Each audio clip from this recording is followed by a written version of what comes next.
All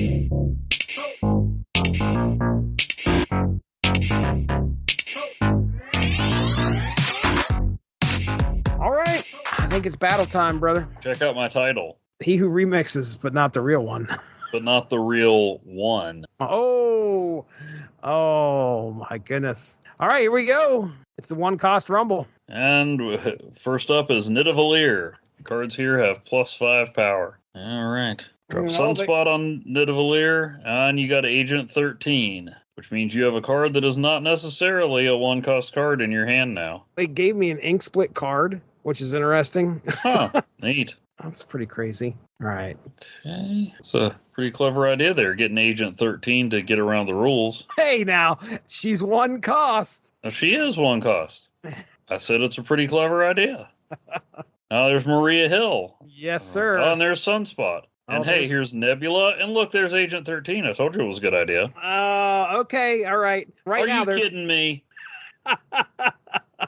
I can't wait. I can't wait to hear what they gave you. Okay. So right now we've got dueling Sunspots on Nidavellir, tied 5-5. Dueling Agent 13s on Monster Metropolis, also tied 5-5, since the cards with the highest power get +3.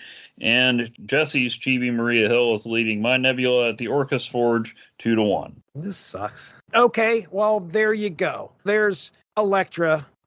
Easy criminy. Who only takes out one-cost cards. I eliminated Jesse's Sunspot, and now that Kitty Pryde has left Nidavellir, I'm winning 13-0 there. I've got Hawkeye and Agent 13 on Monster Metropolis, where Jesse has Forge and Agent 13, 6-6. And then Jesse put Iceman on the Orchis Forge and is leading there 4-1, and suddenly one of my cards is no longer a one-cost card. Jesse didn't play anything on the Orchis Forge. Nebula goes up to a 3. Forge powers up Rocket Raccoon, and hey, look, Jesse was kind enough to play on Nidavellir with Kitty Pryde, Yondu, who took out my Maria Hill, and a Sentinel. Turn 5, I'm winning 25-15 at Nidavellir, winning 10-3 at Monster Metropolis. Jesse's winning 4-3 at the Orchis Forge. Turn 5. Okay. Gosh darn, what do I want to do here? Do something stupid like this. I'm going to snap. All right, you go ahead and you do that. Here we go.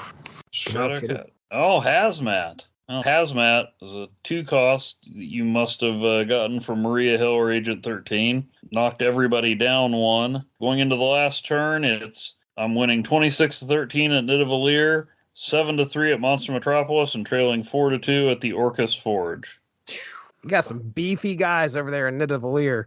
We've got 4 cubes on the line. It's fun. It's fun to have this much energy to play. Yeah.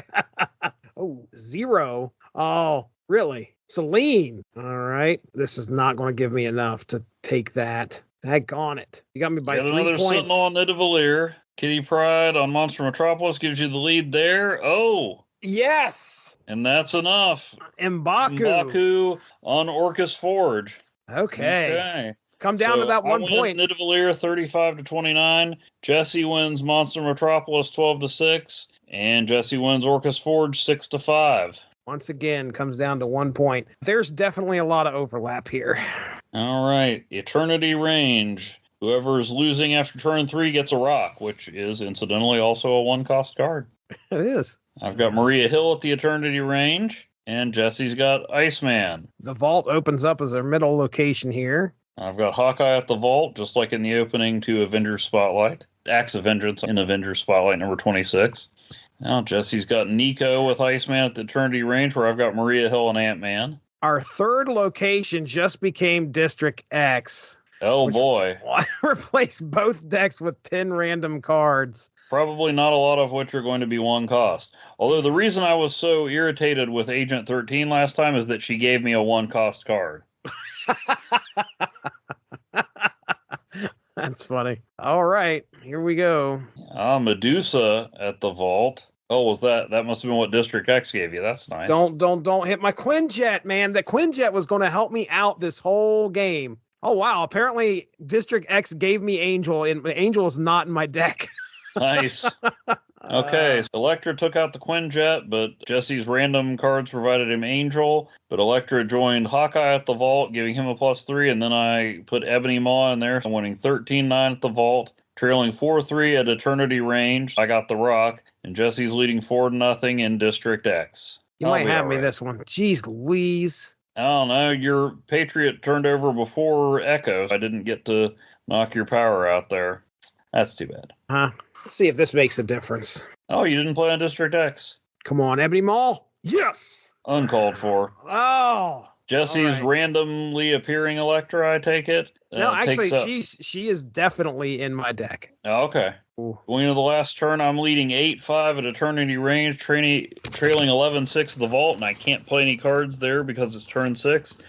And I'm winning 11-4 at District X. You retreated? Yes, I got a 4-cost Shuri. That's the only card in my hand. Well, and I was about to play Heimdall and put Lizard and Drax into the Vault. Oh, I would have been upset. That's all right. bad. Well, yep. Evan takes this one. Limp out of here with your one little cube.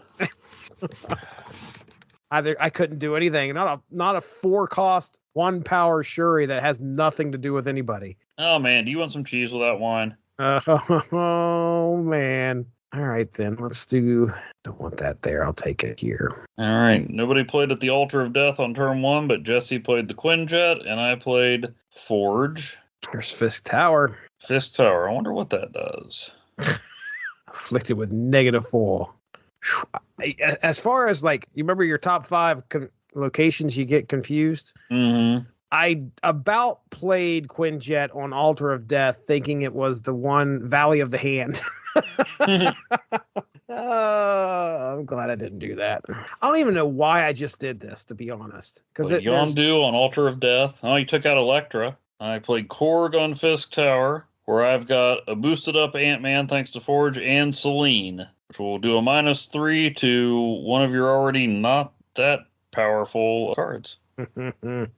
I wonder if this will count. I doubt it. All right. 0 goes to the Altar of Death and explodes, but not before knocking out the text of Ebony Maw on Necrotia. And Sunspot arrives at Fisk Tower. Nico's on Necrotia, and Kitty Pride was at -2 and exploded in the Altar of Death. 0-0 at the Altar of Death. 9-4 me at Fisk Tower, and 5-0 me at Necrotia. Oh, well, I'm so glad I got that extra 2 energy. Oh, wait, I am glad because I have Sunspot. Ebony Maw is down to a 5, and Nico is down to a 0 at Necrotia.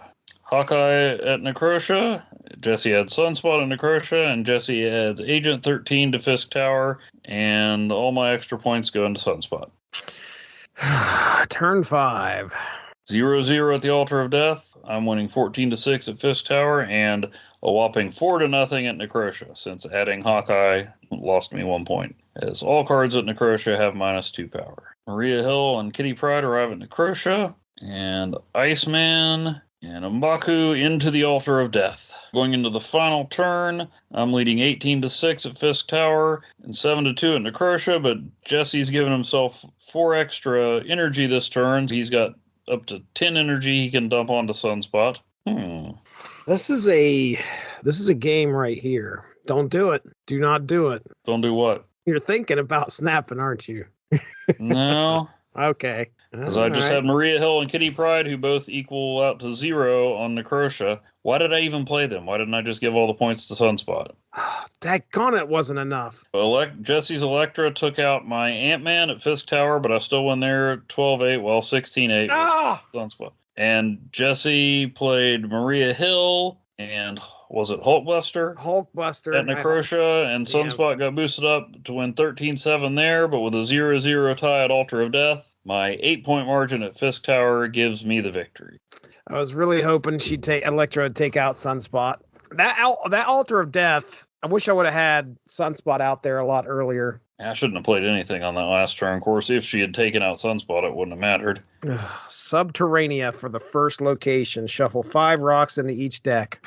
Well, at least they're 1-pointers. Hooray. All right. I put Maria Hill at the undisclosed middle location. Jesse played Kitty Pryde on Subterranea. Wow, Maria Hill. Oh, wait. No, never mind. Oh, the Nexus is in the middle now. Okay, Jesse, well, let's see. Forge at the undisclosed third location, boosting up Selene at the Nexus. Jesse and I each lost 3 power from our lowest power card. Jesse has Maria Hill and Kitty Pryde on the Nexus for 4 points. I've got Maria Hill and Celine for 6. Kitty Pryde departs. And I've got Forge on Onslaught Citadel, which is the third location. That gives me a 6-2, 6-2, 7-2 lead across the board. But who's counting? All right. I'll tell you what, Maria Hill called in a dud for me. Oh, Agent 13 didn't call in a dud for me. Oh, no. Oh, come on, Agent 13. Well, it's not the greatest, but works pretty well in this particular game. Daggone it. Okay. With the Nexus giving its power to every location, I'm winning 9-4 at Subterranea, 7-2 at the Nexus, and 8-4 at Onslaught Citadel. I'll introduce you to my guest momentarily. Momentarily. There's Kyra to make sure you can't destroy any of my cards. My gosh. Okay, she's at Onslaught Citadel. Jesse brings in Nico, who boosts up Kitty Pryde, and Craven the Hunter. Right now I'm winning 9-6 at Subterranea, 7-2 at the Nexus, and 12-6 at Onslaught Citadel as mine and Jesse's Kitty Prydes return to their respective corners. Agent 13 brought in Kyra to keep my one-cost cards from being destroyed. And who did Maria Hill bring in? Daredevil, which I should have played before turn 5 to use his power, but here we are. Jesse has the Quinjet to Subterranea, Kitty Pryde to the Nexus, as I did. Kitty Pryde's leave. I'm winning 11-8 at Subterranea, 7-2 at the Nexus, 12-6 at Onslaught Citadel, and I did snap. All right, let's see what happens. Okay. Electra arrives at the Nexus to take out Maria Hill, and Kitty Pryde lands at Subterranea. Oh, even taking out Maria Hill. Oh, nicely done. Oh, Kyra! But M'Baku! M'Baku! Oh, my gosh! Well, if I got to lose to somebody, it's M'Baku. Okay. What you missed there with our rowdiness, Jesse brought in an 8-point Kitty Pryde to the Nexus, and Squirrel Girl, and Electra, who targeted Ant-Man, but didn't take him out because of Kyra, but M'Baku jumps into the Nexus, giving Jesse the win there. What a game! Oh, M'Baku. I should have known I would regret not putting M'Baku in my deck. Oh, man, that was great. Oh, wow. Okay, Jesse has 7 cubes. I've only got 2. This is shaping up to be another one of those ones where I just chip away at his lead relentlessly. Oh, man. That was fantastic. I think you would have won even if M'Baku hadn't jumped in, because you would have won the other 2. It looked like there was a tie there for a second, and I was like, it was a tie on the Nexus, but the TVA. After turn 4, this game ends. I don't know if I want to. We forgot to say Central Park was the first location. There's a squirrel at every location. I dropped Maria Hill into the middle, which turned out to be the TVA. Jesse played Forge at Central Park. It's 2-1 Jesse, 3-1 me, and a 1-1 tie at the undisclosed third location. Ebony Maw arrives there. Hawkeye arrives at Central Park for me. Forge boosts up Agent 13 for Jesse at the TVA. And Iceman comes in to raise somebody's cost in my hand. Oh. Second to last turn, Mojo World. Whoever has more cards there gets plus 100 power. Oh. And I have Ebony Maw there. Yeah. Sucks. Undo all actions. Okay. So Jesse's got a pretty easy shot at winning Mojo World. So I can't have more than 2 cards there now. I find it interesting that Agent 13 gives me an ink split card every time. Jesse adds M'Baku to Mojo World and Yondu. He's got a 105 to 8 lead there. Dude, do not. Jeez, come on, that was huge. At the 4-point Agent 13, giving me a 5-1 lead at TVA. And Agent 13 arrives for me, along with Kitty Pryde at Central Park. Going into turn 4, which is the last one, unless one of us got somebody who can... Well, Jesse does have Nico lurking in there, so we could extend this game.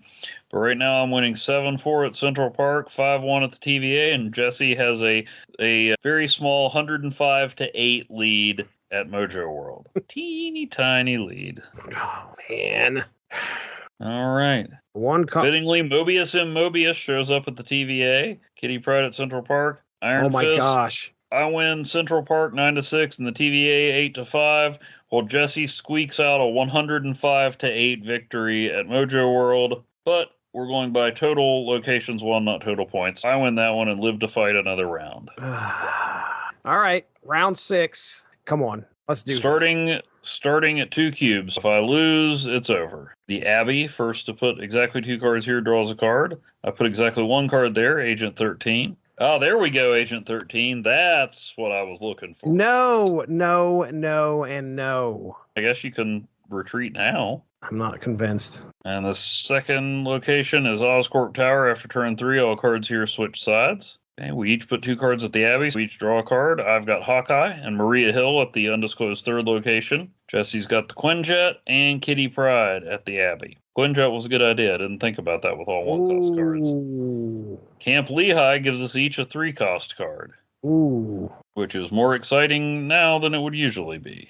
It's kind of funny. All right. Forge at Camp Lehigh for me, boosting up Ant-Man over at the Abbey, and Celine to sap some power from our cards. Jesse delivers Maria Hill at Camp Lehigh, Forge at the Abbey to boost up Kitty Pryde back at Camp Lehigh. A little tired of Kitty Pryde there.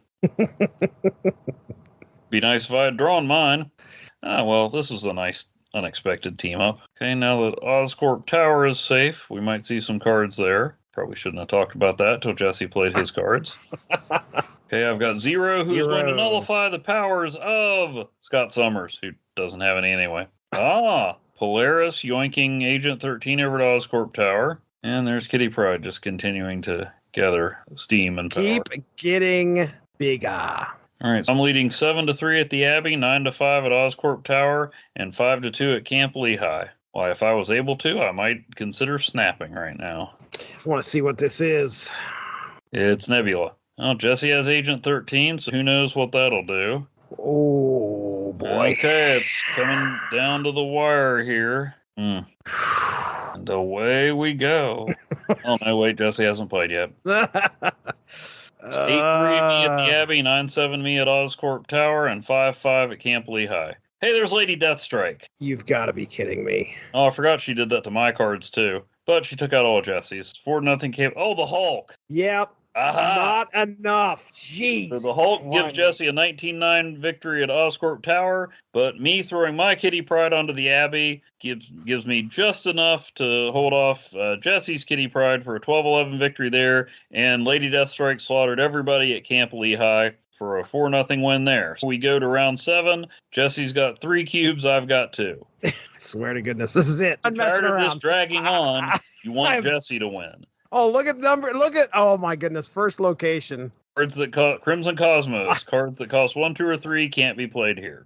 Well, let's hope that Agent 13 helps me out in that regard, but not Jesse. Mm-hmm. Okay, so we each played Nebula. I played Nebula. Jesse played Sunspot, the undisclosed 3rd location, which is revealed as the Vibranium Mines, which will give us each more 1-cost cards, exactly what our decks need. I don't know, man. I really don't know. I played Maria Hill on the Vibranium Mines and Hawkeye on the 3rd location. There, Jesse's got Agent 13 and Kitty Pryde. Well, Jesse's deck was shuffled in a helpful manner. Oh, boy. Come on. Do that. So Forge joins Hawkeye and Wakanda. And boosts up Medusa, who boosts herself up to a 7 in the middle. Jesse's got a chunk of Vibranium in Wakanda and Kitty Pryde in the Vibranium Mines. And my deck continues to root against me. Oh, just keep doing it. You got Kitty Pryde in there anywhere? Oh, yeah, she's in my deck.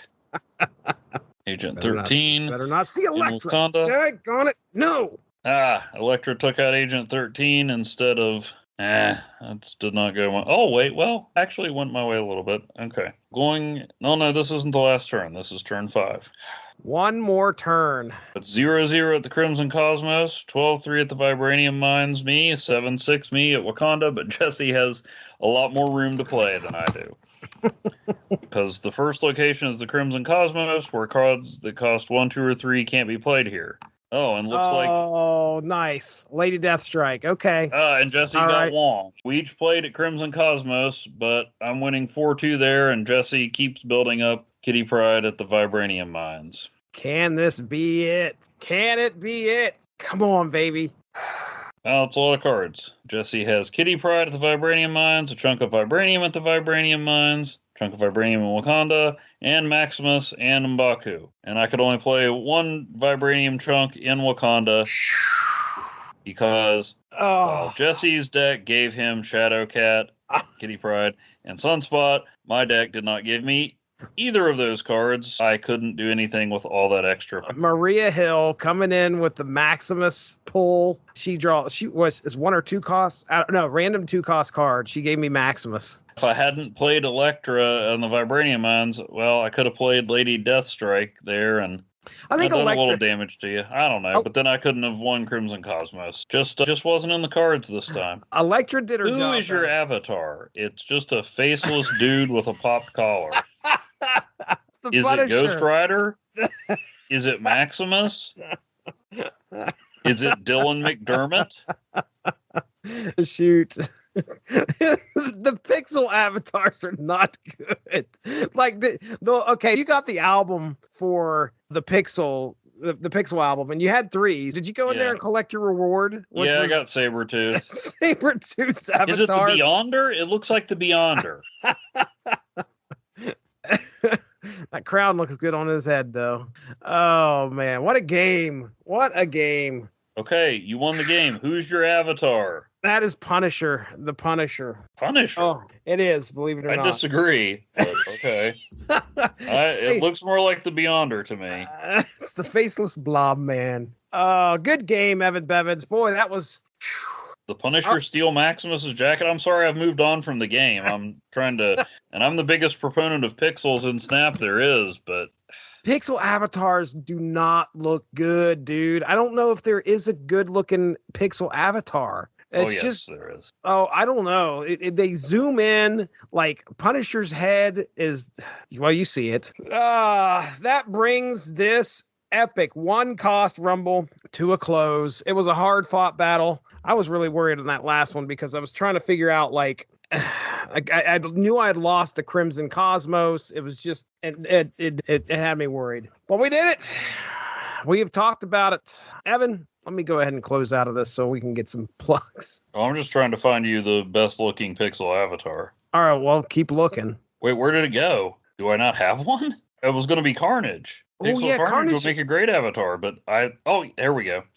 I guess Carnage is, I would have to. I mean, I also have Misty Knight and Angela pixel avatars, despite not having their pixel variants, which aren't great, but they're recognizable. Okay. They're not... That guy looks like Punisher's avatar looks like a guy that was just bagged my groceries a couple days ago.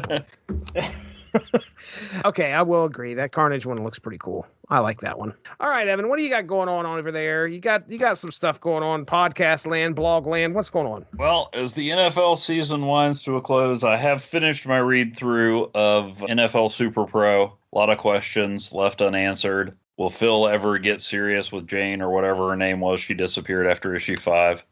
I'm sorry, 6. How would Super Pro have advised college athletes in the NIL era? What would he think about Taylor Swift? We're never going to get answers to those questions. Will Mercy and Buck Cutter ever come back for their revenge?